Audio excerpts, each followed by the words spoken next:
Landmines and jellyfish. Welcome back to Knives, I guess, and pretend I said something clever. I just dumped way too much work into this Ozark trail knife, and this one was easy to straighten out. So this one, I just backed the pivot screws off a little bit, and this thing is actually a fairly nice little knife now. This thing feels really good to flip open and closed off the axis lock. Y'all saw the factory edge. It's ridiculous. I mean, for $5, as long as you can back off a pivot screw, hell yeah. And there's a nice deep scratch here, but I don't care because it was $5. This one, however, if you watch AVE at all, one of the things he says is the mark of a quality tool is how easy it is to take apart and put back together. And this thing was not easy at all. So I can only get one pivot screw out at a time, and even this wouldn't come all the way apart. I was able to get the pivot screw out and get the blade to drop out, but I don't know how to move the axis lock and get that out of the way. I've got to learn how to do that.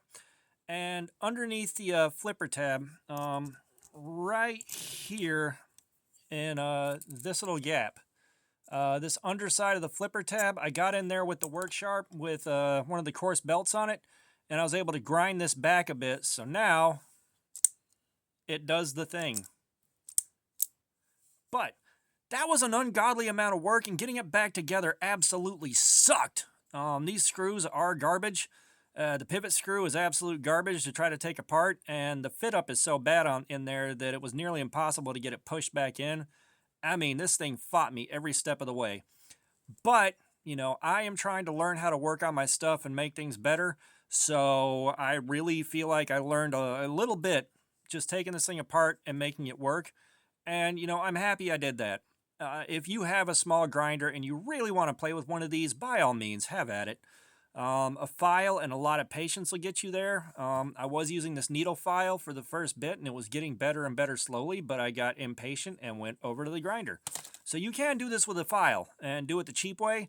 And I saw Watch City Knives. He had the same problems with this. Someone else in the comments said they had the same problem with this. If you have this model right here, it may just be loosening up the pivot screw just a hair. If you have this one, though, you got a bit of a project on your hands. It works good now. Let's flick the bean. You know, it does what it's supposed to, and the axis lock works quite smoothly. So now we are at the point where it's worth the $5, but that's the exact amount it's worth. Because you have to take it apart and fix it to make it work right.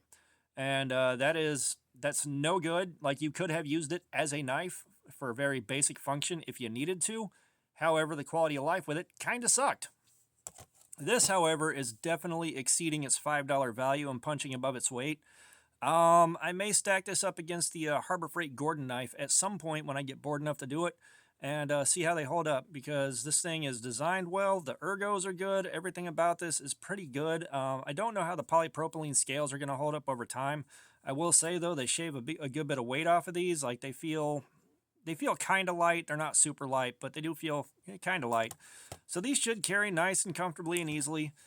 Just if you're out there, look for this model right here. Look for that blue pivot collar. That's the one you want. And again, you may have to back this up just a little bit, so have some Torx drivers. And this one, don't get it. Just don't. Unless you have the tools to fix it and you want to fix it, nah, skip this one. So, all that being said, thanks for looking at my crap and looking at all the tools it took just to get this thing apart enough to work on it. And subscribers, thank you. More guys are showing up. It is very humbling, and I appreciate it. Comments, thank you. They make this better for me. I enjoy the feedback. And all that being said, I have made a ton of videos today. I'm done. Y'all have a nice day.